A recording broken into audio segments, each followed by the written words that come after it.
Well, that means it's time to go, I guess. Meeting is being recorded. Mayor Preden, you're muted. Thank you very much. All right. Thank you, Carrie, for all your hard work getting this thing going. I'd like to call to order the 5 p.m. Joint City Council and Board of County Commissioners Workshop.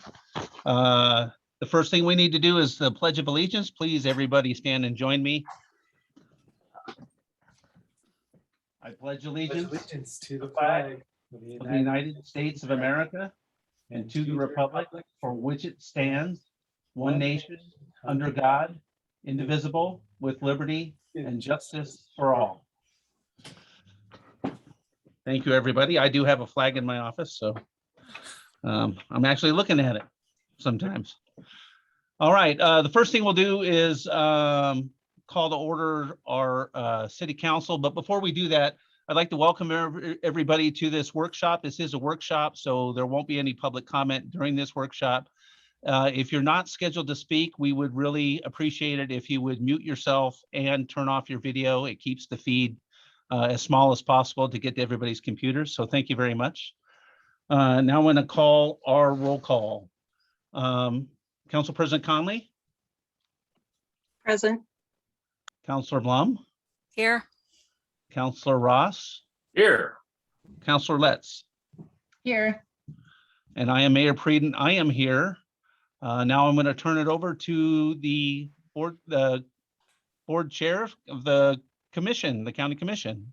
That's you, Tony? Yes, thank you very much. Commissioner DeBonne here, and we'll have the other commissioners introduce themselves real quick. So Commissioner Dare. Oh, yes. Hi, Commissioner DeBonne and Commissioner Chang. Haven't seen you for at least a few minutes today. Anyway, yeah, I live out in the country in Sisters. So nice to see everybody tonight, and it's not snowing yet. Shock. And Commissioner Chang.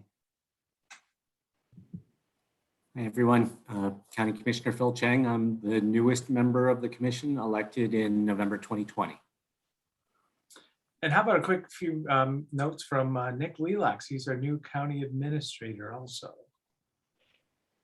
Thank you, Chair DeBonne. It's great to be here. It's great to see everybody in a new capacity. I worked with the City of Sisters on a variety of projects for a long time, and many of you. So it's great to see so many familiar faces, and I look forward to working with you in this new capacity going forward. Thank you. Okay, back to you, Mr. Mayor. All right, I appreciate it. I would like to introduce our newest city councilors. So Councilor Letts, can you introduce yourself just a little bit and just a little tiny tidbit, and then Councilor Ross the same. Hi, I am Councilor Letts, also elected last November, and haven't been in Sisters too many years, but have been in the county for almost getting close to 40 years, which is weird because I'm only 25, but glad to be here. Thank you. Awesome. Councilor Ross. Hi, Gary Ross. Short timer here in Sisters. I have 5 years. This is my 14th year as an elected official. So first time in the capacity of a city councilor, but I've served other elected positions. I look forward to working with all of you. And I think we're going to have a productive evening, I hope. All right. Thank you, Councilor Ross. All right. Time to move on to the updates. We have about 7 topics to cover in an hour. That's quite a bit. So we're going to have to be expedient today. The first one's going to be probably the longest discussion, so we'll get it on the books. It's a discussion of Sisters Country homelessness, and that's going to be started by Corey, I believe. Is that correct?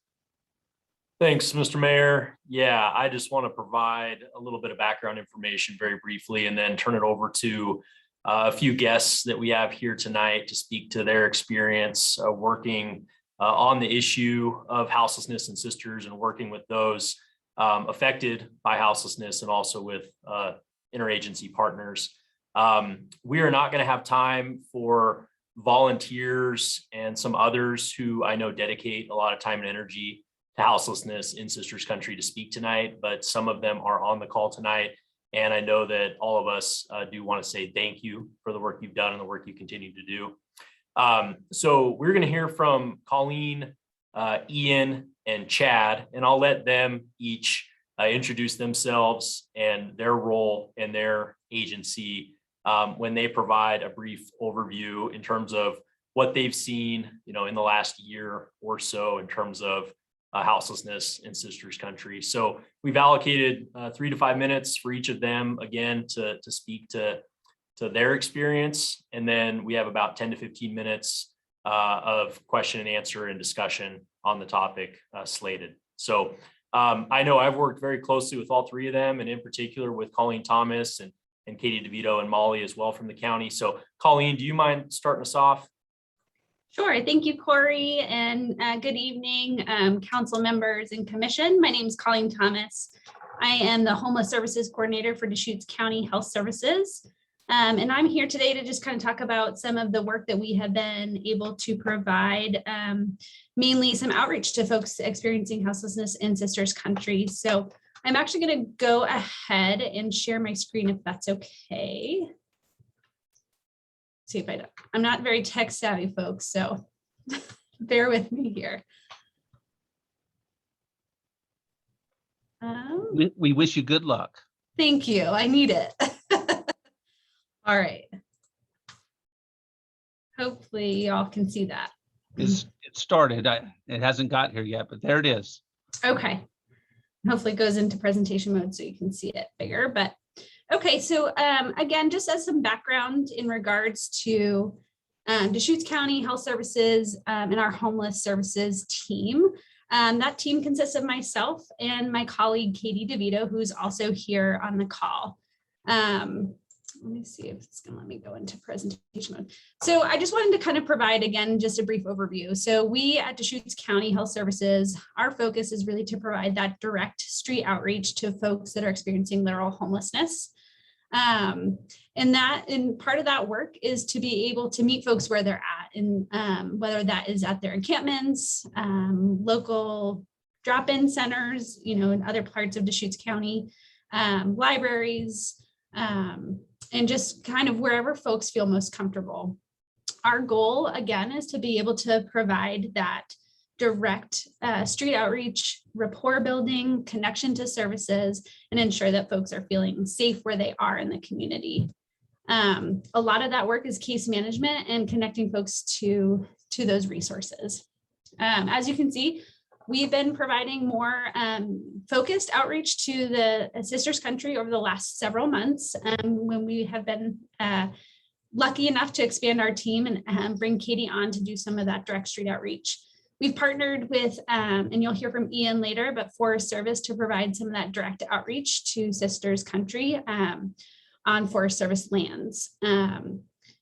I'll go over the numbers here in a minute, but really what our goal is by doing that is to connect with those folks. Katie's been providing that direct outreach with John Souls of the Forest Service, and they've been connecting with lots of individuals in Sisters Country, connecting them to food benefits, propane, mental health support, other basic needs. A lot of it is food delivery and different things along those lines, ensuring, again, once those individuals have access to basic needs. There's also a lot of coordination that happens with the Fan Advocate, the Sisters Cold Weather Shelter folks, and other partners in the area that know of individuals needing additional support and outreach in Sisters Country. So one of the big things that we talked about was really wanting to get a better sense of who is experiencing homelessness or houselessness in Sisters Country. So Katie, alongside John Souls, again, provided really targeted outreach over a 3-day span in September to get some more designated numbers on who is experiencing houselessness in Sisters. So as you can see on the left-hand side of the slide, there are some numbers that they were able to gather in regards to who they were contacting out in Sisters Country. So one thing that I would like to just call out with these numbers is resider, just as a definition of what a resider is. And a resider, how they defined that was really someone that was experiencing long-term unsheltered homelessness. So they were able, over that 3-day span, to contact, or at least survey, make contact with, there was 73 different camps in Sisters Country over 3 days. of those, there were 18 recreational camps. So those are folks that are there, passing through, visiting Central Oregon, coming from all over the place. 3 of those were potential resider camps, and how they defined potential resider was that they were making contact with those individuals and asking how long that they had been there. And a lot of those 3 individuals or individual camps were saying, well, our plan is to move on before winter comes, but they had been there for longer extended periods of time. So again, total number of 94 unique camps during their outreach. Approximate number of residing individual, and why that's approximate is because there were not necessarily individuals home at each of those camps. And so there was a formula that they came up with that of the 73 resider camps, that they averaged about 1.5 times or 1.5 people at each of those camps. And that's where the 110 individuals, that number came from. Excuse me. The big question that we want, and reason why we wanted to get this information as we were heading into winter, is to see how many individuals that were experiencing houselessness in Sisters would potentially access a shelter or other, mostly a shelter in this city of Sisters. They were able to make contact with 19 different resider camps. And of those 19 camps, only 4 of those individuals said that they would access a shelter. 15 said that they would not. And I think part of that is that what we have found and what we're hearing and seeing for those individuals residing in Sisters country is they're very resourceful and know how to access their basic needs. And that's not to say that all of their needs are not met, but there's a sense of really wanting to meet folks where they're at, and that's where they're most comfortable. So that's just kind of a very brief overview. Corey, I know you mentioned we only had 3 to 5 minutes, but I wanted to just kind of give a brief overview of some of the numbers that we've seen over September, and to just explain that we from Deschutes County Health Services are available to continue to connect with individuals experiencing houselessness and connect them to available and appropriate resources with Deschutes County, including mental health, access to basic needs, and just continued support. I'm sure, I don't know if there'll be time for questions, to answer questions, but I will stop there and hand it over to Ian, I guess, or whoever's next on that. That's perfect, Okay. Colleen. Yeah. Okay. Oh, go ahead. Phil, did you want to say something? I did want to ask Colleen, when you posed that shelter question, did you describe a certain kind of shelter to people that they responded positively or negatively to, or did you just kind of use an open-ended, if there was shelter available? That's a great question, Commissioner Ching. And Katie, I'll let you correct me if I'm wrong with this, but I think the question was posed, especially going into winter months, if there was a winter shelter available to you, would you access that during the winter months? But Katie, is that correct? Okay. Yeah, we left it pretty open-ended just because we're not sure what that would have looked like and didn't want to kind of give false hope or anything. And so just kind of getting the idea if there was an option, if people would utilize it. Yeah, I just big open space in a church basement, safe parking, tiny shelter. I just wonder whether different kinds of options might have elicited different responses.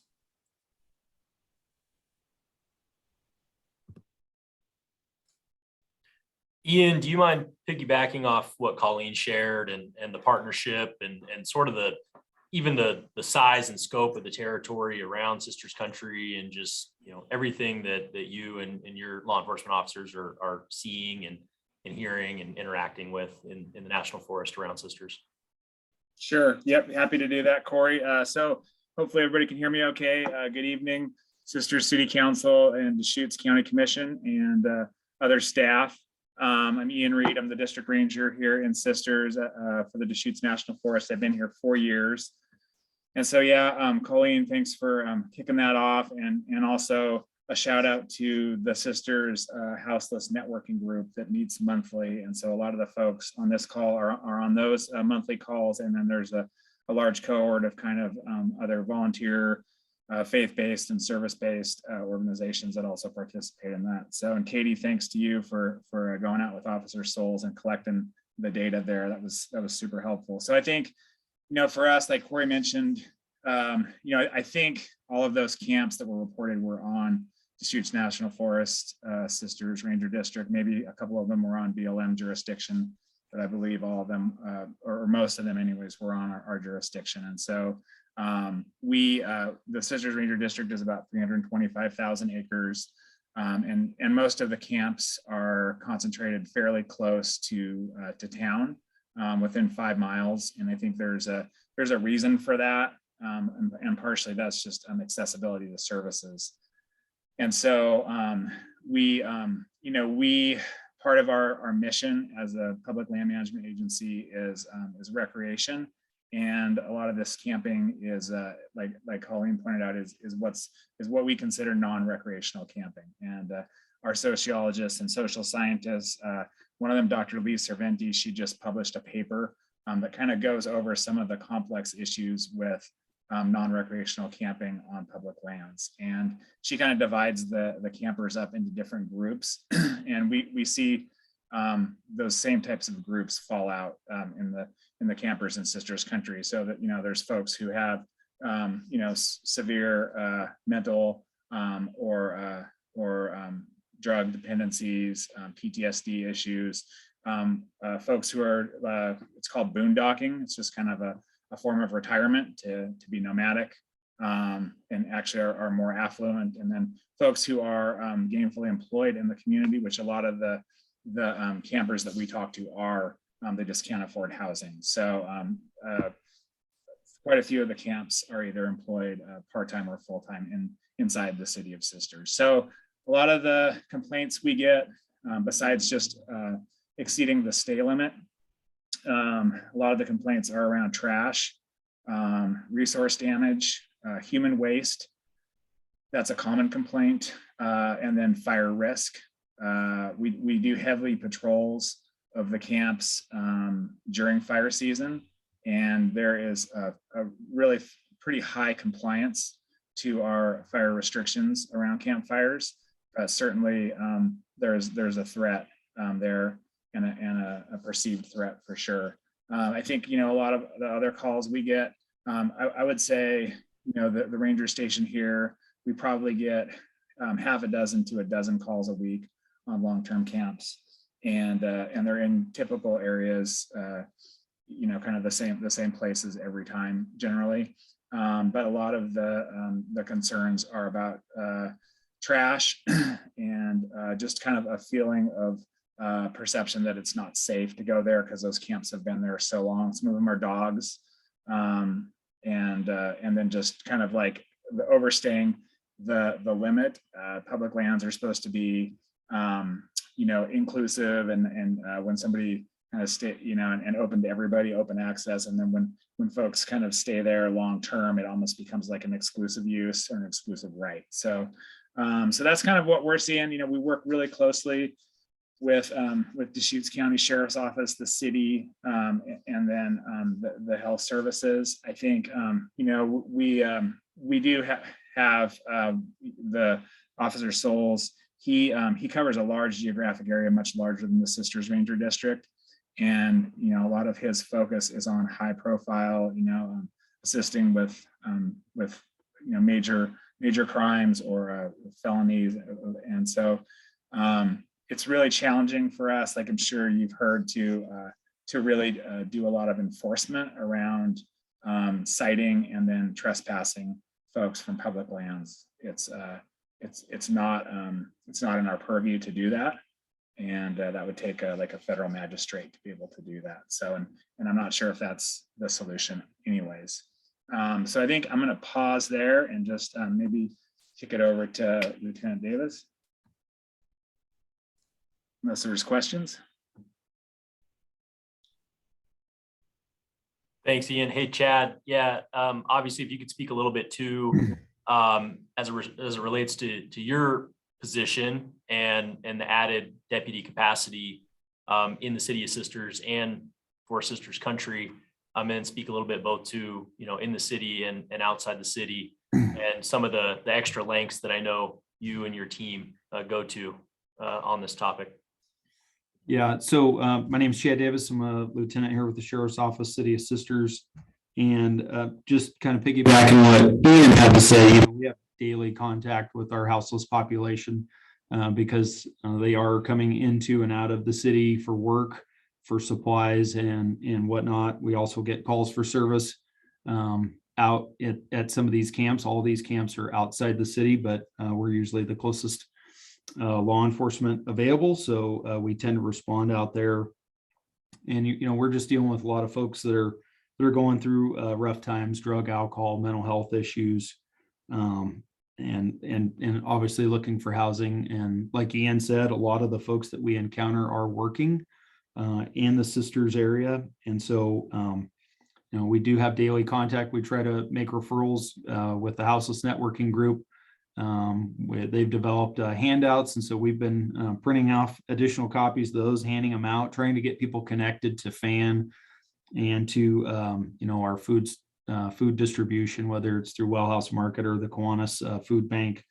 And so, we are trying as best we can to coordinate with those groups. I think the key with both Katie and Colleen, I think that's been a huge development for Sisters Country, is just having that presence from the county and trying to connect people into the services that are available. Just share a quick story. We ran into a couple that had a 9-month-old child. They were sleeping in their vehicle. The wife was working as a traveling nurse. They came into the area, they're working folks, and they encountered a situation where they ended up in the forest, and the wife was working full-time as a nurse, but they came here and there was no housing to be had. Just a little success story. They did get connected into some temporary housing at one of the mobile home parks. And so that was a win, but it's just kind of an example of what folks can encounter that are coming into our area for work as well. So I think it's just that coordination with the piece that the county is providing is huge. And if we could see some additional services there, that would be great. I think it's a great time to turn it over for Q&A and discussion by council and commission, but I'll take the liberty to interject a quick question to kind of kick us off to Colleen and Katie, and that is, how much time do you all really get to spend out here in Sisters Country? Because we know that this is a countywide issue, and we know that, to some extent support has lagged behind need. So what does that really look like, and what's your perspective on additional assistance there? Thanks. Yeah, thanks, Corey. Right now, again, as you mentioned, we have many different restrictions. We are a team of 2 working for all of Deschutes County to provide direct street outreach in regards to individuals experiencing homelessness. Currently, right now, and I'll let Katie jump in a minute, but we are trying to spend at least a day a week to do specific outreach to the folks in Sisters. That changes based on capacity for us. We also are managing our isolation COVID motel for folks too. And so, as you all know, that fluctuates. And so and if there's our specific needs that arise, we will take those calls and come into Sisters to meet with folks where they're at as needs arise. I think that there's definitely more of a need in Sisters Country to really be able to have that designated outreach and coordination to build the rapport, to make sure that folks, it's not something that happens overnight. As Lieutenant David said, is that, some of those little successes take time. And so I definitely see a need for more designated outreach and time dedicated to be able to really be, what the number of camps that there are to really be able to do that designated outreach. But at this time, our capacity is limited, and it's limited to about a day every other week. We started off with a day a week, and that had to be pulled back a little bit due to capacity. But Katie, I don't know if you want to share what your current schedule is looking like for that direct outreach. Yeah, like Colleen said, it fluctuates with our schedules as well as John's. Obviously, he gets pulled in different directions as well. So we kind of work with what we've got. It's been about once a week, at least for a couple hours, especially if there's a camp or two that he got word on that might benefit from a connection with the county or any additional resources I might know, or if it's an individual with maybe some significant mental health considerations. And so that's what we've kind of been going off of. But like I said, it's kind of hit or miss. There could be a week or two where I'm not able to get out there, but I think that the need for more consistency in order to focus on that as Sisters Country as a whole would be great, because like Ian said, there's obviously a lot of land for people to be on, and building that rapport and being able to provide more close support to them, I think would be really beneficial. All right, thank you. This is Mayor Prieden, and I have a question for both Katie and Colleen. Thank you so much for being here and all the hard work that you guys do. Can you help inform everybody about the difference between the,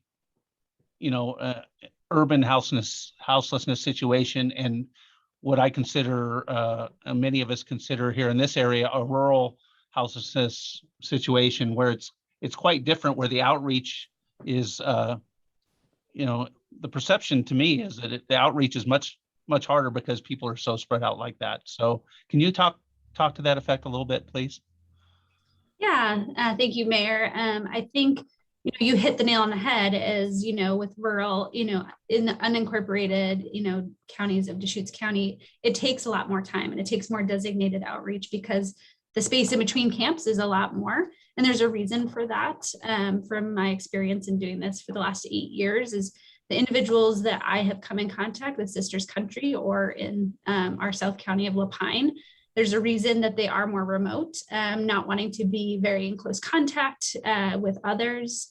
And a lot of the folks that again, from my experience, is they're very resourceful. And, I think it's important. I think what Ian mentioned is within 5 miles of the city. So there is that accessibility, but it's not, too far out that they still have access to their basic needs. In our experience in providing that outreach to Sisters Country is most folks have access to transportation. A lot of them are working. That's why on those numbers that you saw that we didn't make contact at every camp, because most folks weren't home and they were working. And so they have the ability to be really resourceful and have connections to resources. For those that are in the, more urban areas of like City of Bend, there might be more barriers, might be a need for more access to intensive case management with mental health considerations, or other barriers that they might have.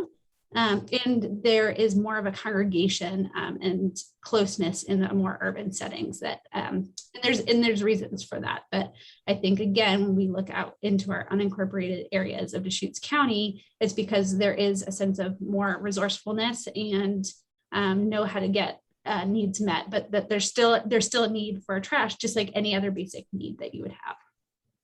Hopefully that answers. No, that was great. Thank you so much. And just for everybody else on this call, I'm going to go around to the rest of council and just see if they have any questions, just to try and get through that. And then we'll turn it over to county commissioners to see if they have any questions. Council President Conley, do you have any questions? I just have one for Colleen and Katie also, I think. Say I'm houseless in the woods and I have a relationship with you and I say, look, I really need help with, I'm going to say mental health. What next steps would you take to get me to the services or get the services to me out in the woods?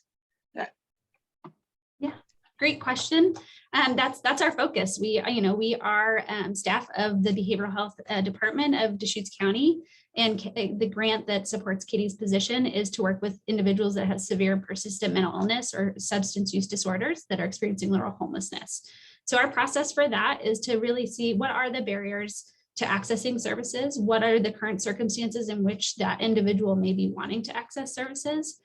And then what we do is we sit with them and make sure that we are helping them make those phone calls. I kind of talk about walking the journey with them, because the system can be complex and it can be a barrier for folks. And so what that looks like, depending on if the individual has a phone or not, we will make that appointment with them for what we refer to as an access appointment, which is an intake for services. And whether we attend that appointment with them or not, with COVID right now, everything's a little different because of needing to be remote. But we kind of walk that journey with them to make sure that we're decreasing barriers for them to access that services.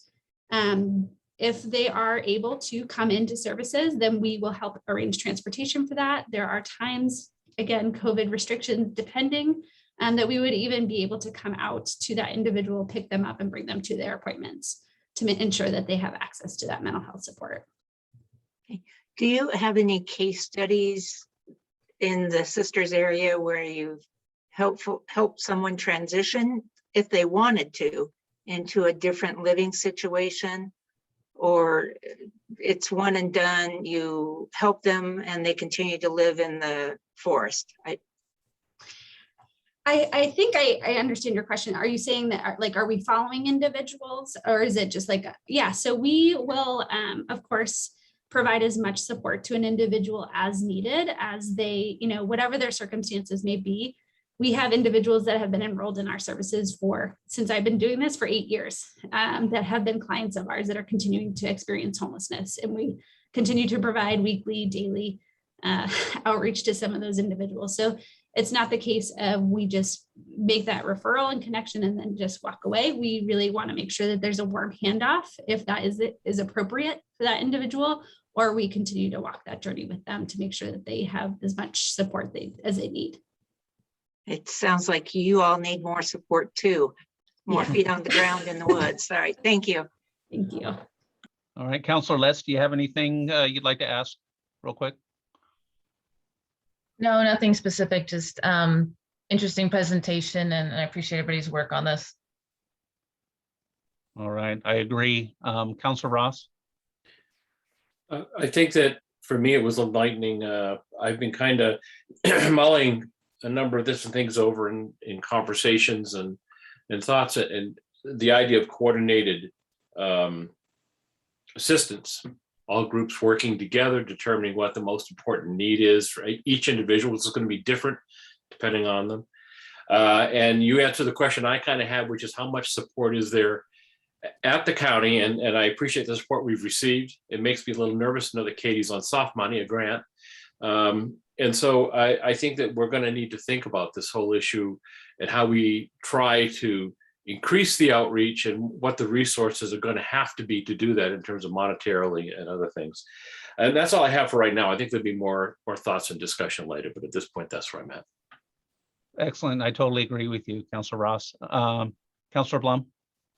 Yes, I was wondering, do you feel comfortable doing this outreach by yourself, or do you always have a Forest Service person with you? And what is your reception? Are you perceived as helpers or intruders, or especially if you have an officer of some kind with you, as a potential problem for them? Great question, Counselor, and thank you for that. I think that's an important piece, especially with our current climate and with different circumstances that have happened across our nation. One of the biggest things I think that Katie and I have talked about, and alongside Ian and John as well, is that we want to build that relationship and ensure that and that's why we're doing some of that outreach together alongside our law enforcement partners, is because that's not their job. It's not their expertise. And so how can we support them and continue to support those that are experiencing houselessness? I think we have a great rapport and connection there to do that work. And of course, there are definitely circumstances where we may come off or there's concerns for anybody. We're not, law enforcement officer comes up, but the way in which, in my experience with Officer Souls, his professionalism and the way he explains the reason why we were there is just been so helpful. And Katie, I'll leave it, some time for you to also address this. I know for me, Katie and I, homelessness is increasing across our county. We had a long conversation about this today, and the scope of the issue has gotten so big. And with 2 individuals, we want to really ensure that we both feel safe. We do have the skills and the wonderful training provided by, the county to ensure that we are in safe circumstances.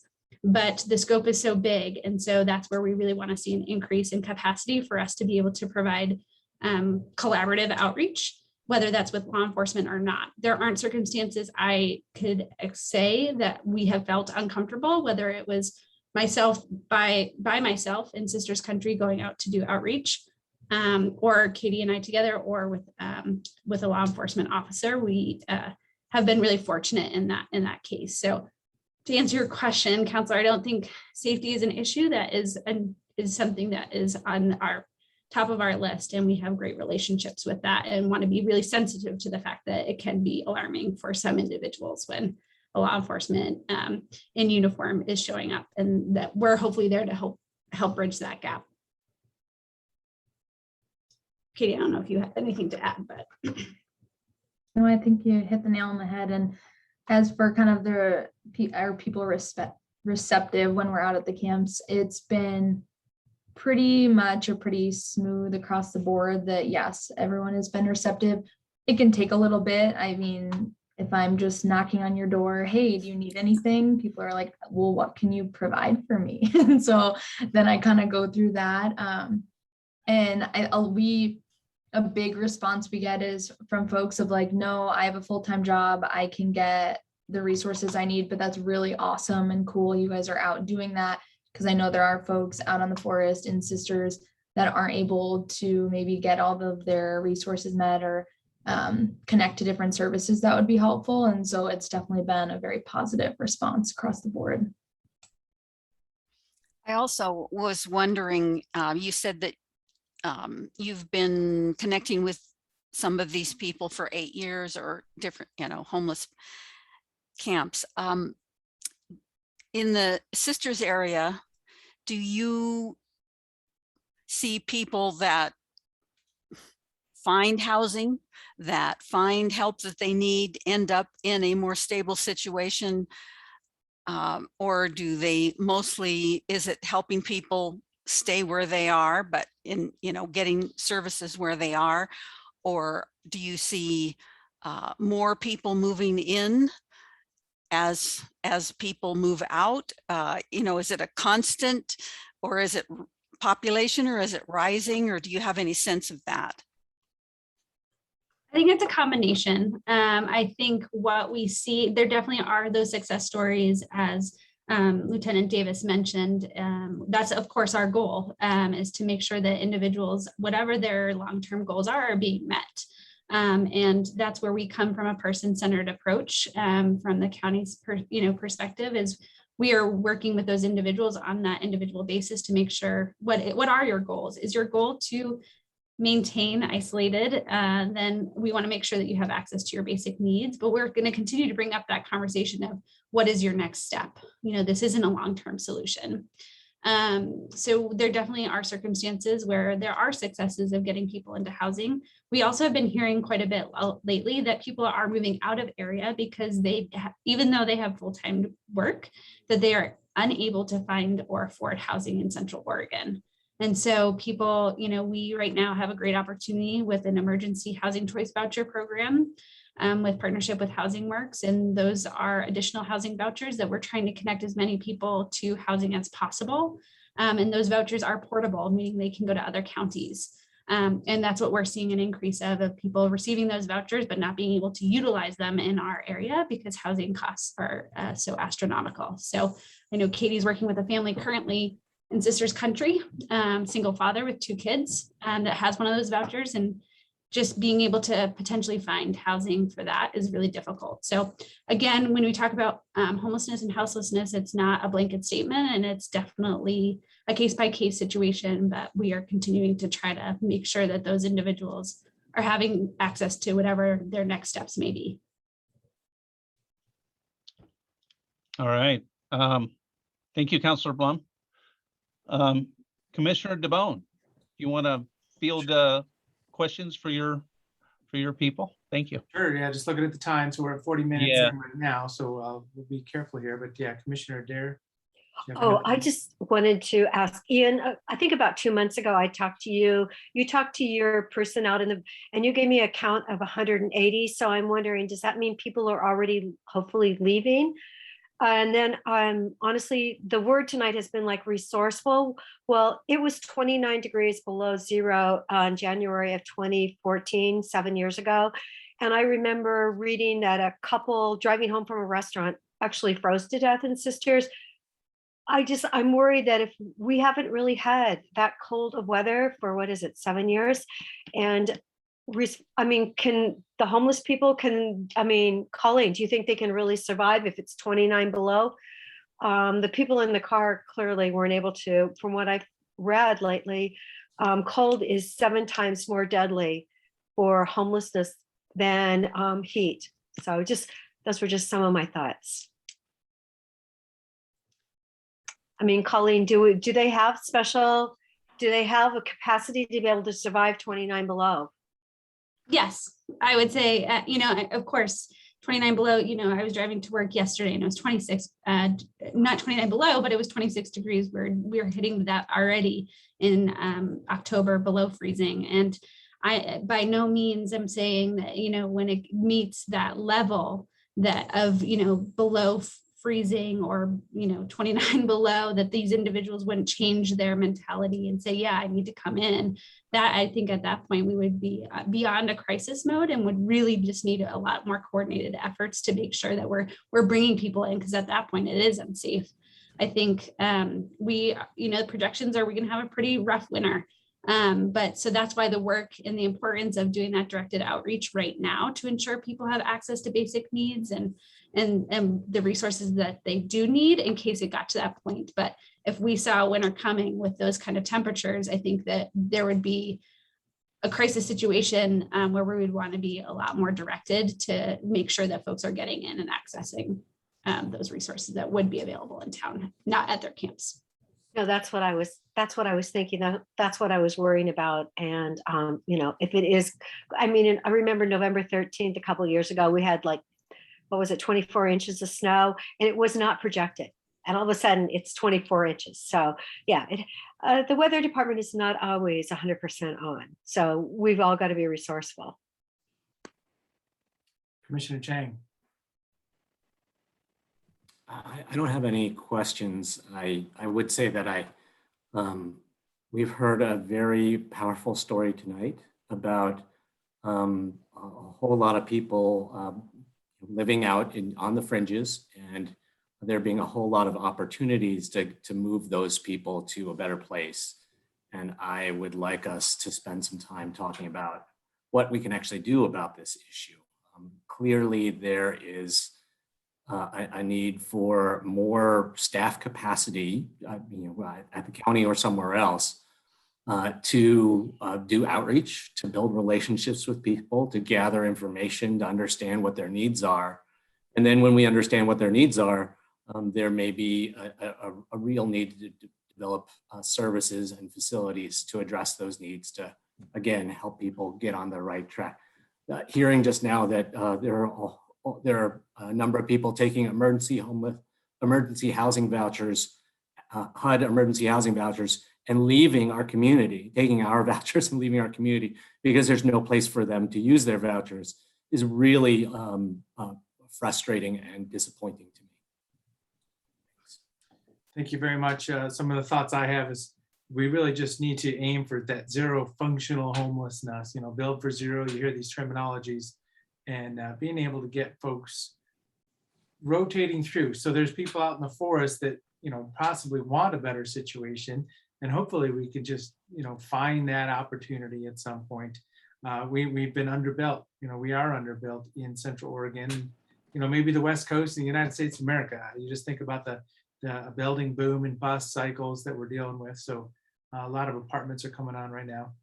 So let's kind of transition into our next item, see if we can aim for, the agenda at least a little bit. So the American Rescue Plan Act funds, and I think there's a discussion. So I spoke to, I think, 4 of the 5 counselors in the last week, and this same topic came up. Are there resources available, ARPA funds from the county? And the answer is going to be yes. But now we need to figure out what to implement. We're hearing about an ask for more resources for this outreach efforts, which is wonderful. And what's the next thing? There's some ideas that have been bouncing around town, obviously. Commissioner Dare and I both saw Charlene Weed yesterday at the ribbon cutting at our Community Justice Garage. So it was good to talk to her. So there's some, engaged folks out there, a lot of efforts happening. Yeah, for the ARPA dollars, and we had a big discussion today. Many millions of dollars for childcare. So we've got some decisions to make. Let's all work together on that. So that's just some of those ideas there. Is there any other specific ARPA statements that need to be said here and for this agenda item? I'm just wondering is there anybody else who wants to lead on this right now? Yeah, please, Commissioner Chang.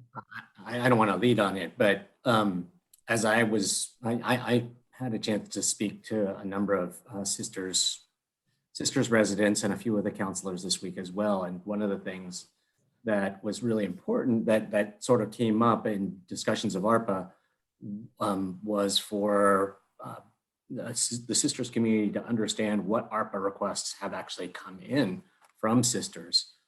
Because, as Commissioner DeBonne just mentioned that there was we had an extensive childcare discussion this morning. Didn't land on investments yet, but I don't think we're that far away.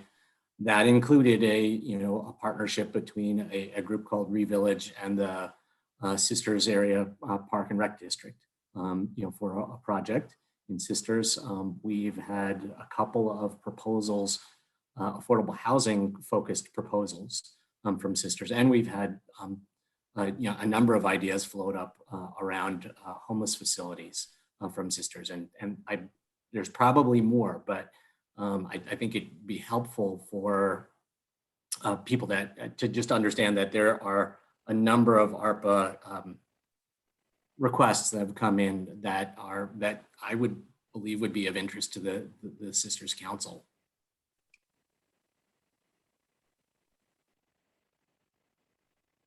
Commissioner DeBonne, this is Mayor Preden.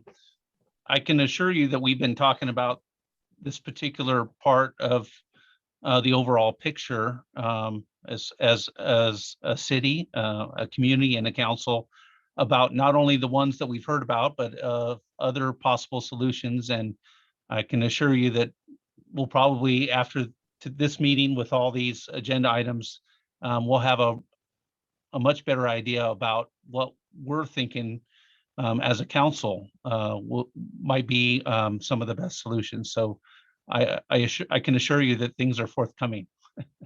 Well, as I say, the answer is yes, but we just got to get to what we specifically want to do and what, how big of a scale of it is. We're going to be spending dollars in a lot of different areas. We're in a growing community. There's a lot of needs, and these are rescue funds, one-time funds. So let's just optimize and make great choices together. Absolutely, and this is kind of the first step of the partnership.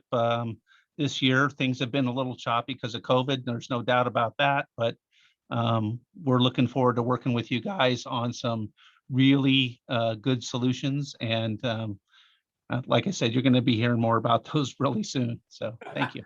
Okay. I'd love to just piggyback briefly, and I think we can still keep this agenda item to the 10 minutes that we had slated for it. I'd be curious to hear someone from the county elaborate a little bit more on the timeline of the spending of the first tranche of ARPA funds. But before we hear a little bit on that, I'd like to share essentially the common request from the City of Sisters as it relates to houselessness and affordable housing, workforce housing, and additional social services here in Sisters. So we would like to request funds to create a rural case manager for houselessness, be approximately $300,000, and that position could be split between Sisters Country, West Deschutes County, as well as Lapine and South County, and supporting any other unincorporated area. We'd also like an amount of funds to support the cold weather shelter in the capacity that it has been operating in the past few years, so it can continue to do so in the next few years. And finally, we would like some funds set aside that we will need to strategize on and coordinate on the best investment as it relates to additional housing opportunities, as we've heard tonight, for people that are currently here working in and living in and a part of our community. So if you add all that up, it could easily be approximately $750,000 to $1 million, and we'll be flushing out a letter and a formal request to get to you all next week. So thank you. Can you explain the cold weather shelter? What's the current status of that? You know, the history of it, I guess, so we know, just a reminder. Yeah, so they've operated for 3 years. They were not able to operate last year, unfortunately, due to COVID. A very dedicated group of volunteers, and they have formed nonprofit status. They're working with local churches. They have spaces able to be provided for December and January, but they do not have space currently identified for February and March. And so part of the additional resources could be to support them in finding additional space to lease in those other months, whether that is at the churches or somewhere else. Great, thank you.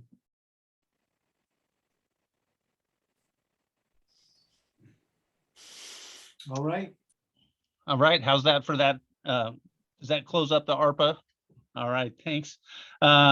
Next up is an update from Ian, Sisters Ranger Station update. Sure, thanks, Mayor Breeden. So just wanted to share with folks, we're on track to start construction in 2023 with our new warehouse on the Sisters admin site. I think most folks know we sold several parcels of the 80-acre in-holding National Forest in-holding inside this Sisters city limits, and we have one parcel that we're still in negotiations with, that's still out there available, and the remaining 11 plus acres we will retain, and that's where the new ranger station will be constructed, partially using the proceeds from those other two parcel sales. And so I'm going to try to share my screen here and just give a just so everybody can see what it looks like. And so this is just a rendering. This is just kind of a rendering of what the new ranger station will look like based on the architects. They are a local firm, and they've designed several buildings in Sisters. And so we are at the 95% design phase right now. And after we accept the 95% design, the next phase will be 100% final drawings for construction. So I'm going to stop that one, and then let's just see here if I can do this. I'm not super Zoom savvy here.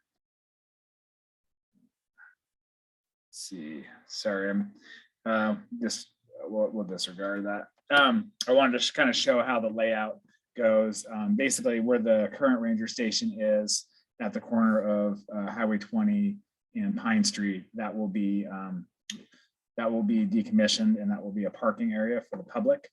And then the new ranger station will essentially be built to the northwest of the existing building. So it'll be kind of highway facing. And then there will be a warehouse kind of in the middle of that site that will also house two of our engines, a heavy engine and a type 6 light engine for overwintering those. And so, and then we'll have all of our our storage and equipment and gear for our employees. So that's kind of the plan. First phase would be to build that warehouse.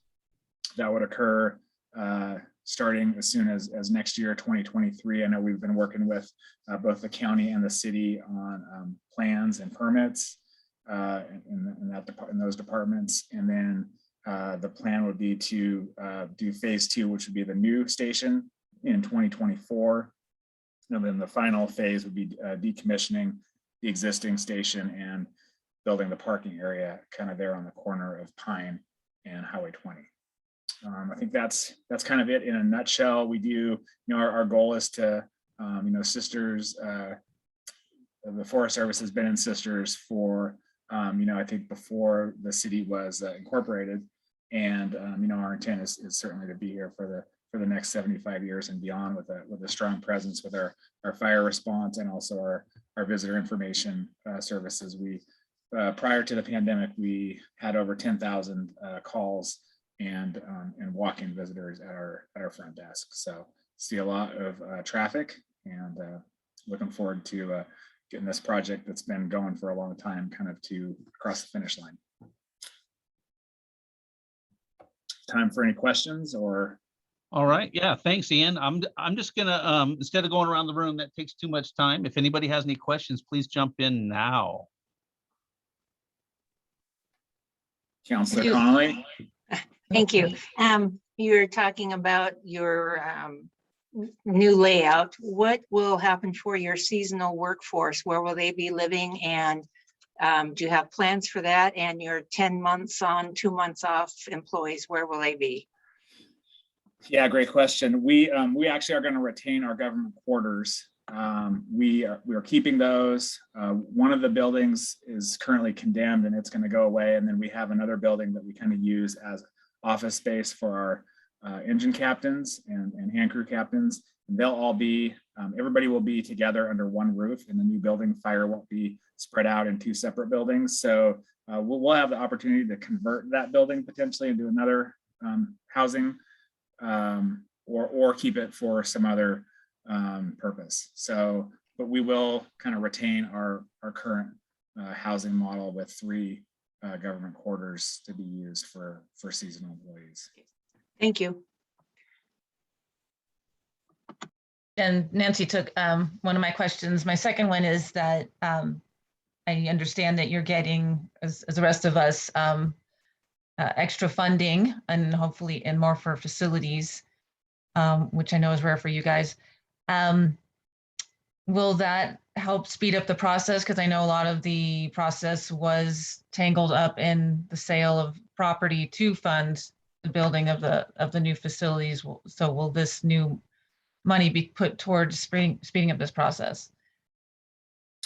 Yeah, thanks, Councilor Letts. I don't think we can get there any faster than 2023 for the warehouse and 2024 for the main station. The one question would be is if there would be a way to speed up the decommissioning of the current station, but we can't leave that one until we have a place to move into, really, to still have a presence in Sisters. So I don't think even with the extra funding we'll get there. A potential extra funding, we would get to that finish line any sooner. We're getting close though. All right, great questions. Anybody else? All right, thank you, Ian. Appreciate the update. Thanks for all your hard work. Next item on the agenda is discuss wildfire bill SB 762. Commissioner DeBonne. I think we have Ed Keith with us. Maybe he's going to kick us off, and if not, we'll figure out who's going to. So 762 is defensible space standards put out by the legislature. So are you ready for this, Ed? Is that? You bet. I thought I'd just, keep it at a very high level, but just highlight a couple things that are kind of in process, and then let the discussion go where it may. And I would just add that, of course, Chief Johnson is here as well, and I talked to him earlier today. He's serving on a couple of the committees that are in process to add detail as well. But as you probably know, at least at some level, Senate Bill 762 passed out of the legislature, known as the Omnibus Wildfire Bill. It has many, many sections. I'm not going to cover all those sections here tonight, but I thought I'd just highlight a few that are of my particular interest in local governments. And I just would run through a few of these sections as in the order they appear in the bill, Ed, for lack of maybe drop your video. It's just a little bit choppy and it looks like it's just bandwidth issue. Yeah, let's try that. Okay. So the first section that is particularly relevant is a statewide map of wildfire risk. ODF is tasked with, the Oregon Department of Forestry is tasked with making that statewide map. They have convened a rules advisory committee that's due June 30th, 2022. That statewide map will then tier to required defensible space. The state fire marshals tasked with coming up with those requirements around what will be required for defensible space, and then Those are slated to be completed by December 31st, 2022. So those are ways out yet. There is a potential role for local governments to enter into agreements with the state fire marshal if they would like to enforce or administer those rules locally instead of the state fire marshal enforcing and administering those rules. They can choose to do that. Otherwise, the state fire marshal oversees those defensible space rules. There is a section in there that does allow local governments to adopt more stringent defensible space requirements as well. So that's an option that's out there, but we won't know what would be more stringent until the state fire marshal finalizes those rules at the end of 2022. The state fire marshal is also tasked with administering a community risk reduction program and has provided some funding. So there may be some opportunities to make sure that we're tapping into any of that risk reduction program as it develops. That has not rolled out as of yet. The Department of Consumer and Business Services is tasked with adopting the R327 code, which is the building code standards that are written. Those are also tiered to that wildfire risk map that I mentioned starting out. So once the wildfire risk is mapped, the high and extreme areas of the state will have requirements for defensible space and building codes. If you're not mapped as high or extreme, it's not going to be required or enforced, is my understanding, based on these rules. One of the nearer term things, and this is just further down, it's in section 31 through 34 of the bill, did task Oregon Department of Forestry with developing a definition of wildland urban interface, and it gave them a 100-day deadline to do that.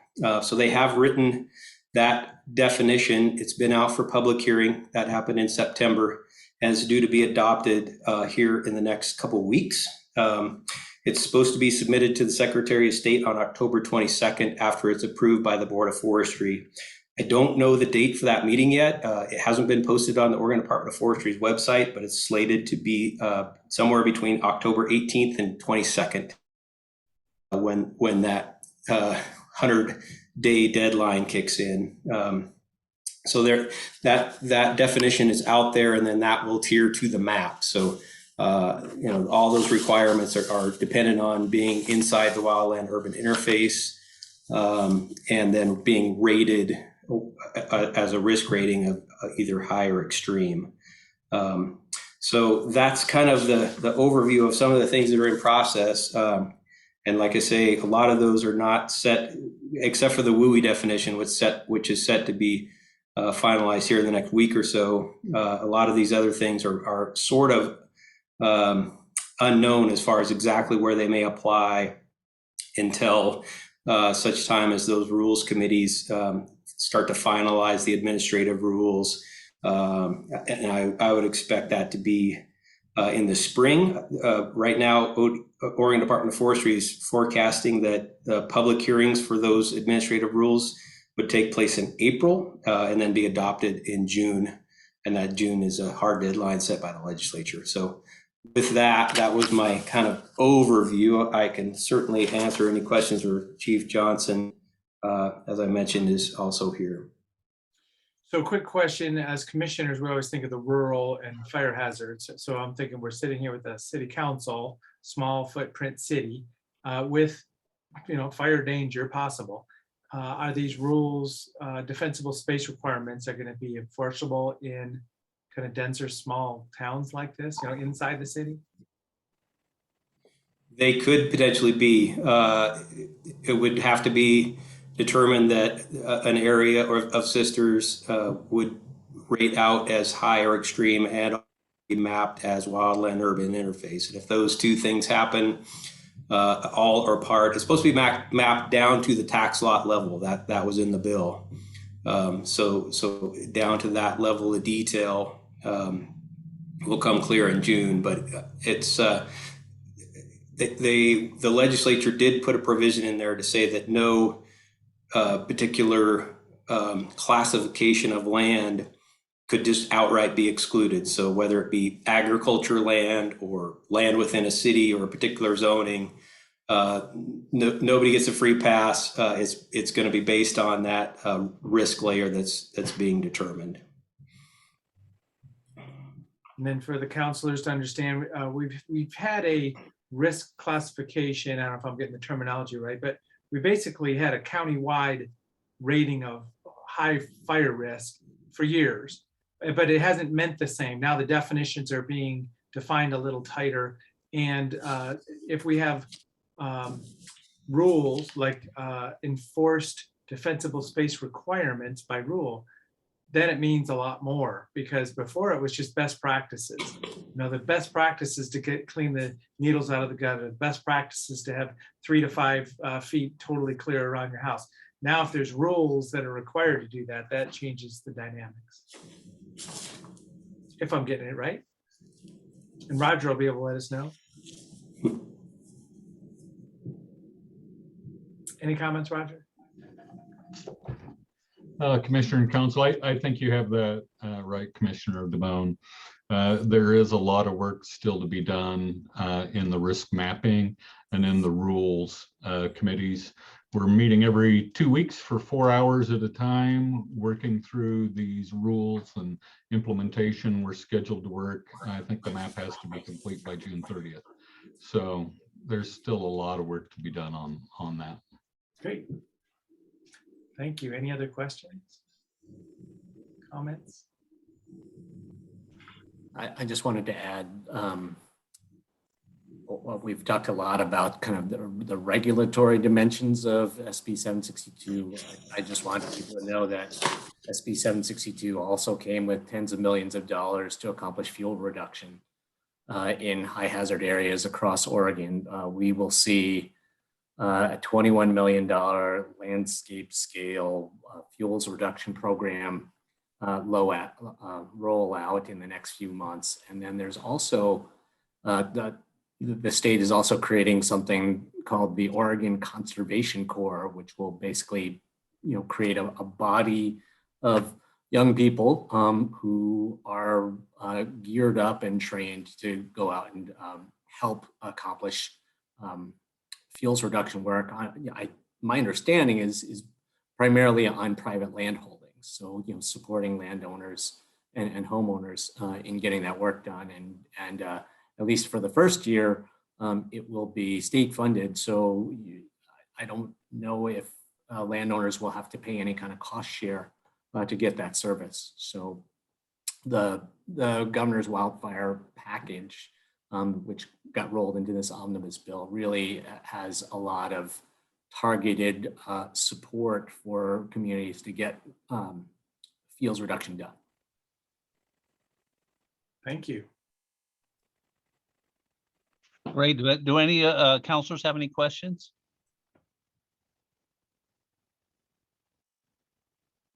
All right. I think that, we're excited about this in the sense that, the level of detail in this, defensible space conversation is getting to a place where, instead of just best practices, it's getting to a place where we can actually affect some change, I think. And I think that there are a lot of things to be excited about. There are a lot of things to be a little nervous about in the same breath. But for the most part, I can assure you that here in Sisters, we're always thinking about it. Our neighbors in Detroit got hit hard just last year. We don't want to be that. We don't want that in Deschutes County. And the way we can avoid that is through a lot of these new regulations that we might have to do, and treating this with a little more seriousness that may have been skipped in the past. So anyway, thanks a lot. One last chance. Any questions to anybody? Thank you, Ed. Thank you, Chief Johnson. We appreciate your time. Natural hazard mitigation plan. Is that the next thing? Is that you, Yep. Tony? I think that may be Nathan Garrity. Thank you very Nathan? much for, we got folks on the call with us here. Yeah, good evening, council and commissioners. Happy to be here. And I think Scott Woodford's also on, so he might be able to chime in. I think I'm going to keep it fairly high level. You've all been provided copies of the documentation to review. Kind of the big touch points is, we have this natural hazard mitigation plan, which we're expected to update every 5 years by FEMA to maintain eligibility for federal disaster, particularly pre-disaster mitigation funds, similar to some of the funds that help support the sewer line relocation. It also supports state land use goal 7 and helping communities protect life and property in planning and in land use.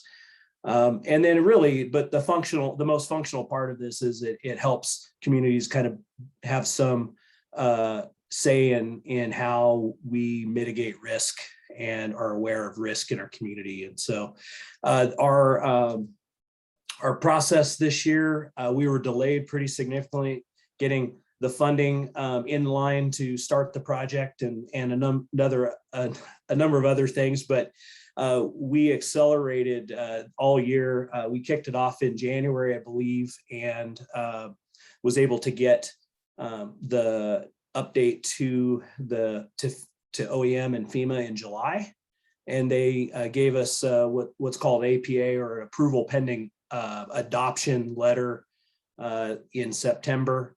And interestingly enough, and I have to brag about the team that did the natural hazard mitigation plan with no changes. So that's really rare.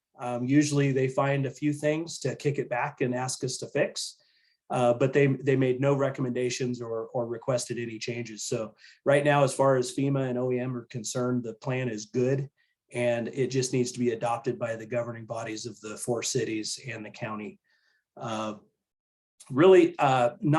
Really what we've done this year was we updated it, we added some language, and I think our outreach was really good this year, and involving a little bit more input, particularly in Sisters. Sisters, I think you had great involvement, not only from community and our partners, but from elected officials. And I think some of those comments and updates are reflected in the plan.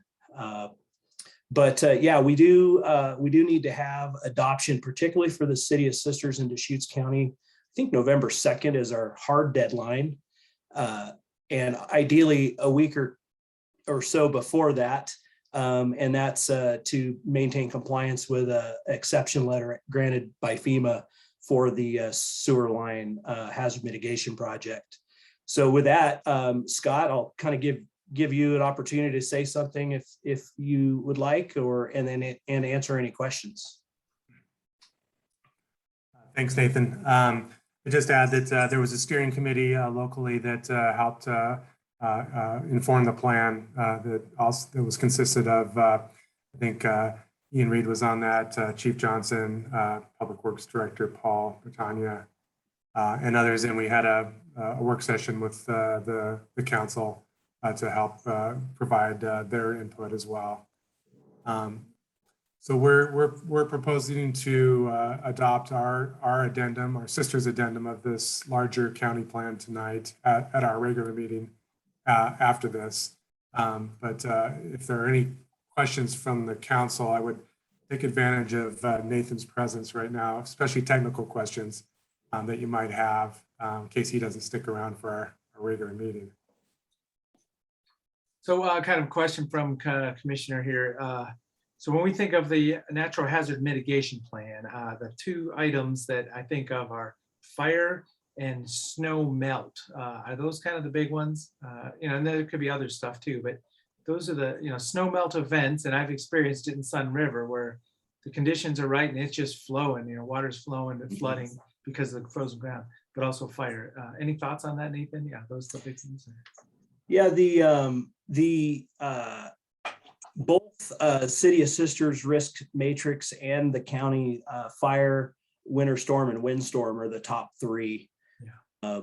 But kind of related to winter storm would be that, rain on snow, or I think that's what I was talking about in Sun River. That was a really unfortunate combination of frozen ground, a lot of snow, and rain right on top of it, nowhere for it to go. Yeah. And particularly for the City of Sisters, rain on snow events is a concern around Wychus Creek, particularly in some circumstances. So those are brought up each time we do updates, and that actually is what led, and maybe Paul or Scott might be able to say more about it if they want, but that was kind of one of the things that led to identifying that Locust Street sewer line on the upstream side of the bridge as being potentially at risk from a large rain on snow bringing down Wychus Creek. And so, yeah, that's exactly the kind of thing that we want these NHMPs to do, is help inform things we can do to make our community a little bit safer each year. Well, and wind events. So yeah, so I was to say 1, 2, 3, fire, rain on snow. I guess that's how you define it better. And then wind events, because yeah, that can be very destructive. Any other thoughts or questions? One thing, Go ahead. oh, thank you. No, one thing Dave Markham said from Central Electric is because we have had such incredible capacity increases because of all the building and new homes and new people that have moved in, that really our system has not been taxed in the winter. So that will be something else that will be out there. We'll have to see, do we really have that icy cold winter or not? So, but he said it could be completely taxing. So is everybody in Sisters on Central Electric? No, yes. Michael, are you guys on Central? Yes. I think for the most part, yes. I think it's Okay, all of us. So yeah. Yes, because we got the cards this year that said if the wind was blowing, they might shut our power down. Remember, we got those really lovely postcards. And thank goodness that didn't happen. So, yes. No, we know we're a little vulnerable to that. Some of our underground lines, even in my neighborhood, were put in 20, 30 years ago, and they're not even, they don't even have pipe around them. They're just lines in the ground. And so we've had some issues just in a couple small areas, 40, 50 people at a time. So that's always a worry for me personally, because my house is in that little district there. So anybody have any questions? I had one. Go ahead, please. Once this process is finished and blessed, will we be able to easily or get funding to maybe do maybe FEMA-based trainings, for the city? And I bring that up. I was talking to a friend who works for the city of South Lake Tahoe, who had a very interesting summer this year, and pointed out a lot of things that they would have benefited from if they had done a more comprehensive training within the city with staff, elected officials, et cetera. So will this give us an opportunity to take advantage of such trainings? Yeah, I mean, and I think if we'd happy to work with city staff and identify trainings that are necessary for the city, and with Lieutenant Davis out there, we've got a great contact in there as well. So even without the NHMP, I think we'd be happy to try to market some training as needed. So certainly look forward to future conversations on that on that topic to support you. And I kind of have a topic to bring up, and one of it is it's really more about coordinated emergency response. I think one of the things that's talked about in the community quite a bit is just, what do we do if this happens, or what do we do if that happens? And honestly, even as mayor, sometimes I don't have the right answers for them. And it would be nice to make sure that some of these mitigation items also result in some public outreach about what to do when this happens and what to do when that happens, because I think it's really important. It just brings everybody down in the panic. When something does happen, then we're all better off, because we put a lot of information out there. And I just want to I'm just throwing that out there for everybody, since we're all on the line. I think it's super important, and it would be good to coordinate that as well or better than we have been in the future. So thank you. And just a quick comment, I want to compliment both Scott and Nathan, I was involved in this process. I think they did a great job. I have my solar panels and battery backup installed, and I have my flood insurance as I back up to White's Creek, but I'm no longer worried about the sewer line. So good job, guys. Well, thank you for your participation. It was great to have so many voices in the conversation. That's what makes us better. And Mayor, to your point, I agree 100%. We need to be informing our processes on how we communicate to the public by asking how we're doing. And so I think that feedback's great to us to help us just be better at communicating that lowering that anxiety, because people know that, oh, there actually is a plan. Oftentimes there's lots of work being done, just nobody knows it. So I appreciate that comment. No, and it's not to be critical, it's just to be hopeful for the future. And we have to remind ourselves, many of us in Sisters have lived here for a long time. I've been here for over 14 years, which is still kind of a newcomer to a lot of people. But there's a lot of people that have moved in, many people that have moved in the last 3 or 4 years, and they have no clue of what we're doing because they just haven't been here long enough. And so I think we just need to keep refreshing ourselves on that. And that's one of those places where we need to make sure we probably go above and beyond in our outreach. But anyway, thank you much. And Nathan, you do a good job, because every time you come before council, you're doing a bang up job. So just thank you for what you're doing. Oh, thank you. I appreciate that. It's the team. We've got a great team here. So. All right. Looks like we can probably move on. Scott, update on former Forest Service property projects in the city. Sure. So there are essentially two different projects that we're referring to here. We kind of refer to them as the middle parcel and the north parcel, the south parcel being the Forest Service property that they have retained that Ian was referring to for their headquarters. So the north parcel has been approved it was approved as a 14 lot industrial subdivision after rezone, just platted just recently. So lots are potentially changing hands now. We do actually have one application that's been approved so far in there for a 220 unit mini storage. And then they've since consolidated it down to 12 lots. And so we will probably see individual applications coming through for site plan review in the future as interest is generated. So in the second one, or the middle parcel, is known as the Woodlands project, and it's an application that was submitted back in, I believe, in late May. And it's an active project, under review. So don't want to get too much into the merits of it. It's possible that this would be called up to City Council. So want to kind of just keep the discussion at a high level here. But we could talk about what's being proposed. It's approximately 370 residential units. 100 of those, I believe, or so are cottage style units, and the rest of them are either townhome units or apartment style units above commercial. There is a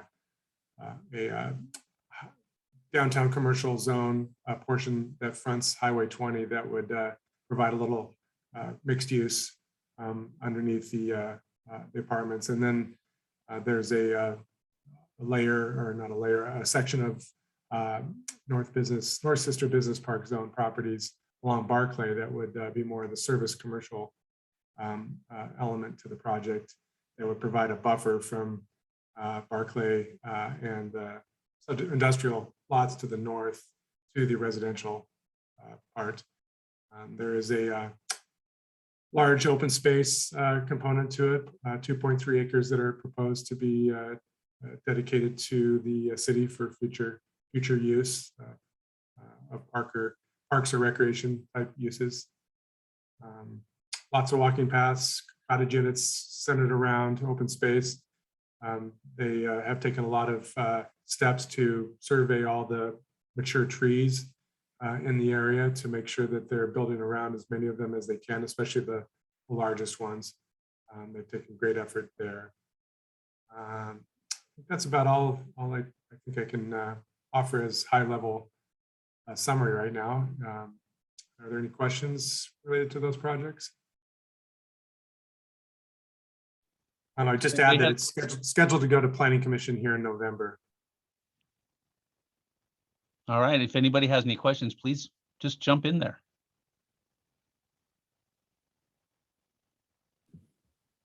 Okay. Could I just ask, what the little triangle? Who owns that at this point? Did the Forest Service retain ownership of that, or did that was that part of these transactions? Are you referring to the parcel across Highway 20 from the main area? Yeah. Ian, do you want to address that one? Or do you want me to? Sure, maybe Corey and I can tag team it. I saw him pop on there. Commissioner, we are, it is still for sale. We are working with the city in some negotiations on what that might look like.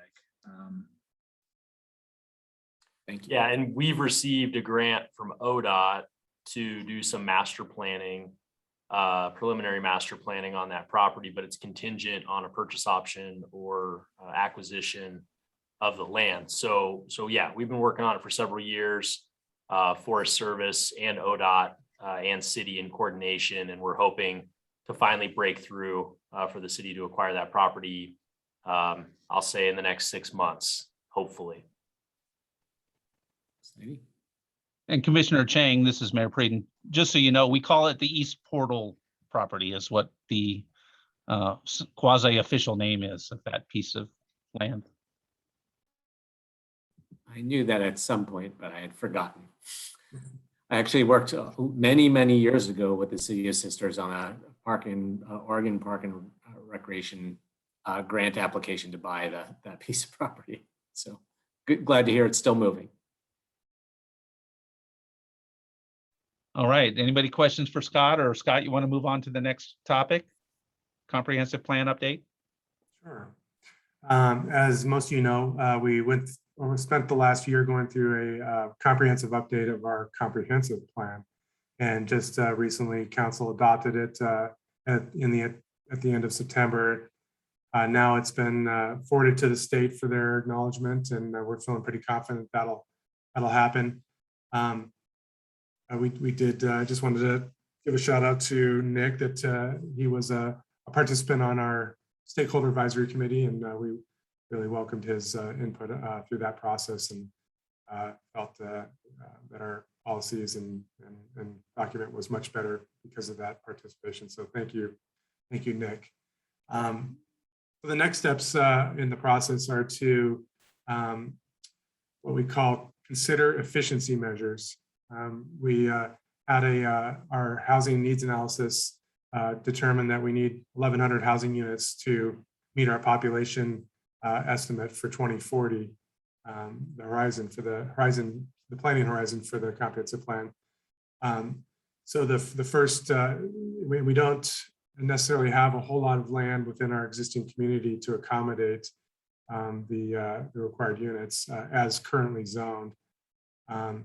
So the first step in determining how to accommodate that housing need is to look at efficiency measures. How can we use our existing land within our existing urban growth boundary more efficiently through development code amendments that might allow higher densities or add extra height to buildings, might include smaller minimum lot sizes for single family, consideration of adding more housing types in our development code to accommodate some of those needed housing units. And then we'll kind of run through a process to see what that nets us in terms of how many units of that 1,100 we think we can accommodate in our existing boundaries.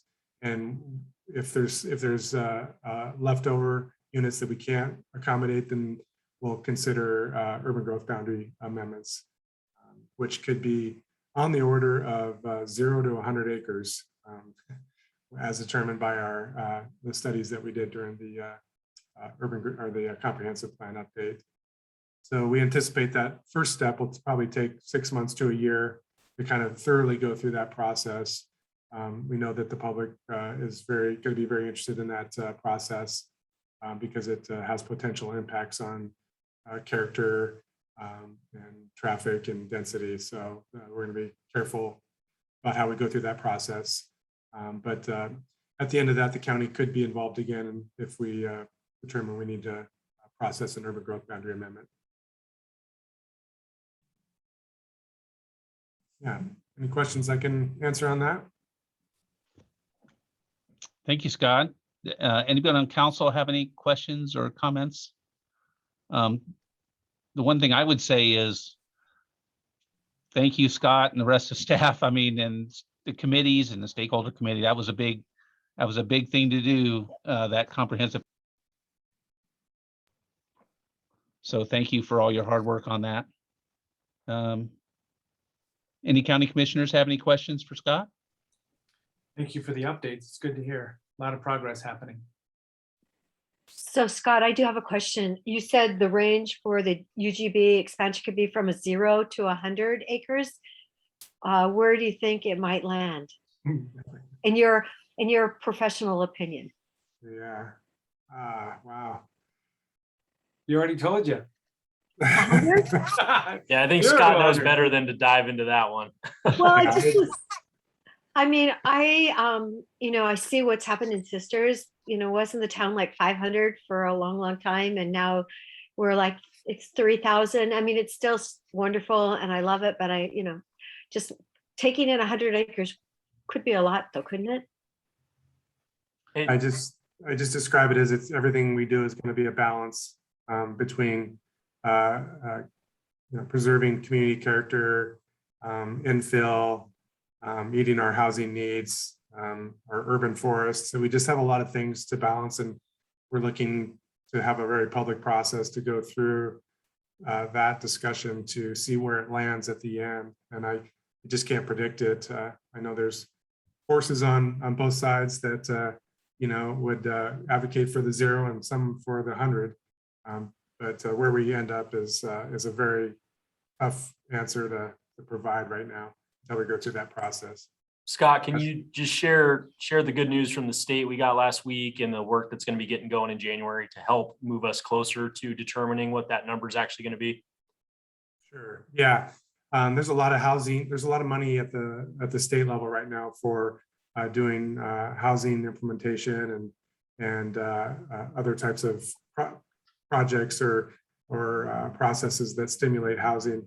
And so we applied for several grants through DLCD and I got over about $100,000 to do an update to our housing plan, as well as to hire a consultant to help us through that efficiency measures process, which has been determined that it will be the same consultant that helped us with the comp plan. So there'll be lots of continuity there.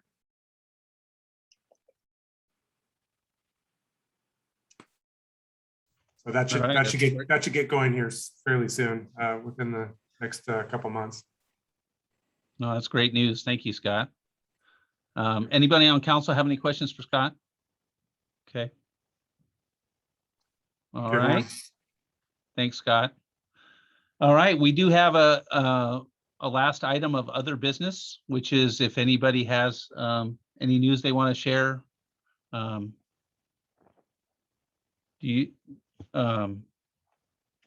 Commissioner DeBonne, do you want to start with the commissioners? Is there anything else you guys want to add to the conversation while we're all together?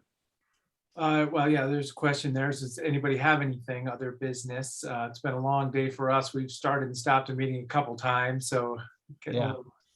But yeah, anything else, commissioners? Oh, I just wanted to say I was really thrilled to see that Sisters Coffee is down in the old mill.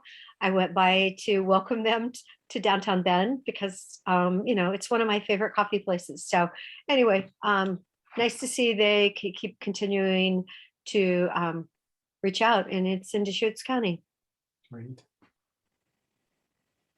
Yeah, so I'll just say it's, yeah, please go ahead.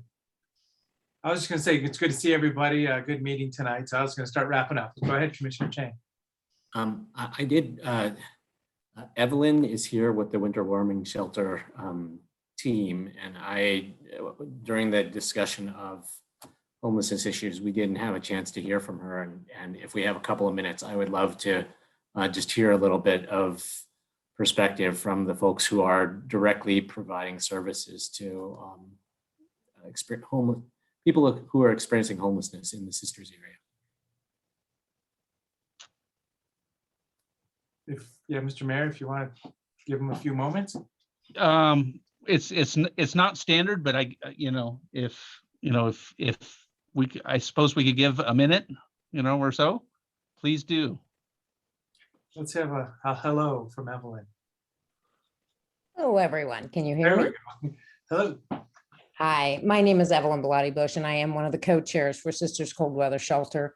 And very happy to be part of this discussion tonight. Very quickly, our biggest concern, of course, is winter, in our opinion, is already here. As we've already heard, our freezing has started. Our biggest concern is the simple fact we only have 2 months covered this year. We normally cover November through March 31st. At this time, we only have December and January covered.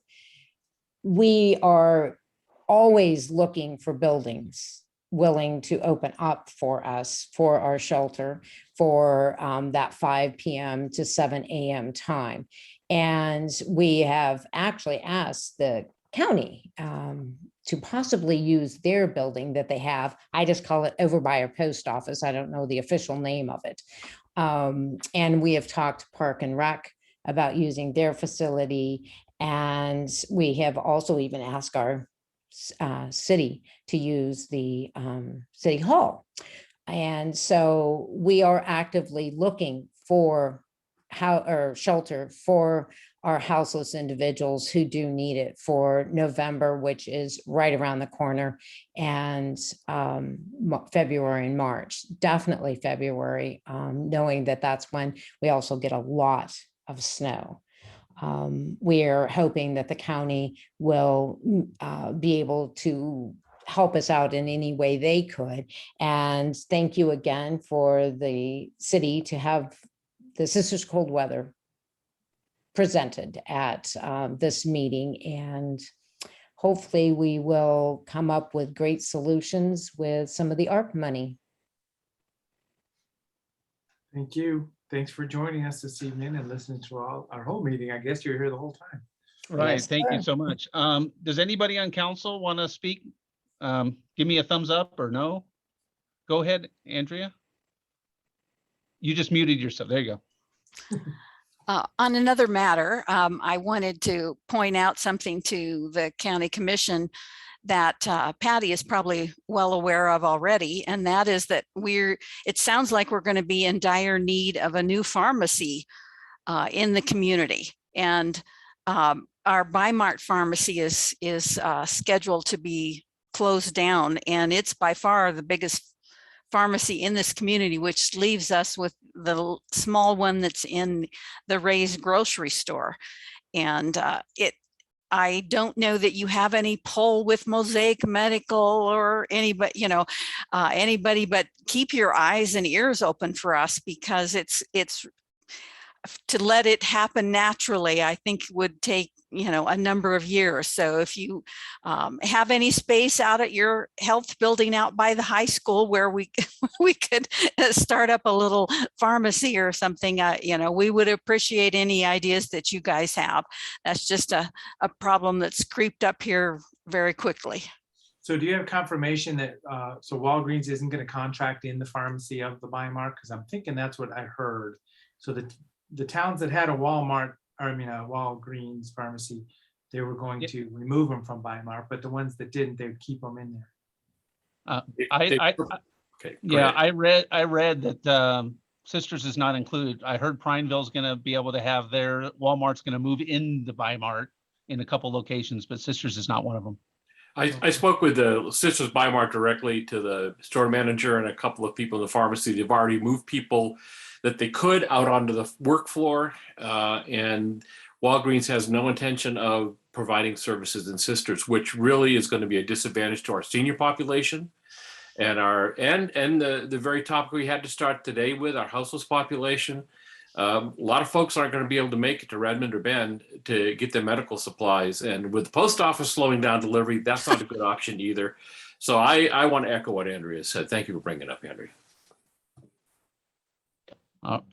Thank you, Andrea. Anybody else? All right. Well, thank you, everybody, for the participation. It was a lot of information.